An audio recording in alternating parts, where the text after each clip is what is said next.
Network, अचूक वेळ अचूक बातमी। आज करमाळा तालुक्यामध्ये संपूर्ण करमाळा तालुक्यातील सकल मराठा समाजाच्या वतीनं आणि बहुजन समाजाच्या वतीनं या ठिकाणी एक बैठक आयोजित केली होती। या बैठकीचं आयोजित करण्यामागचा मुख्य उद्देश होता की 7 तारखेला मनोज जरांगे पाटील सोलापूर या ठिकाणी आरक्षणाच्या जनजागृतीसाठी आणि या ठिकाणी शांतता रॅलीसाठी येणार आहेत। त्याचं नियोजन जाण्यासाठी नियोजन काय करायचं, कुठल्या पद्धतीने ह्या रॅलीला सामोरं जायचं या दृष्टिकोनातून नियोजन करण्यासाठी संपूर्ण करमाळा तालुक्यातील मराठा समाजाच्या वतीनं या बैठकीचं आयोजन करण्यात आलेलं होतं। आपल्या करमाळा तालुक्यातून किती लोक सोलापूरसाठी येतील? आपल्या या संपूर्ण करमाळा तालुक्यातून 15 ते 20 हजार च्या पुढं गाड्या आणि म्हणजे जवळजवळ 50,000पर्यंत लोक सोलापूर या ठिकाणी जाण्याची शक्यता आहे।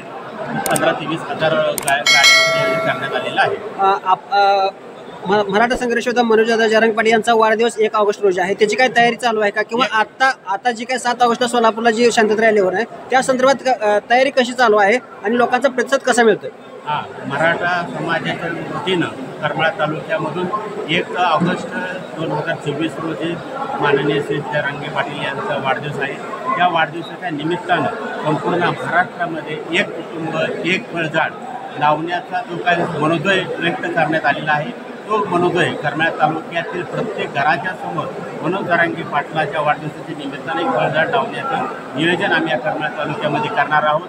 तसेच 7 ऑगस्ट रोजी संपूर्ण करमाळा तालुक्यातून बहुसंख्य लोक या रॅलीमध्ये सहभागी होतील आणि ही संपूर्ण रॅली शांततेनं पार पाडण्याच्या दृष्टिकोनातून नियोजन करण्यात आलेलं आहे।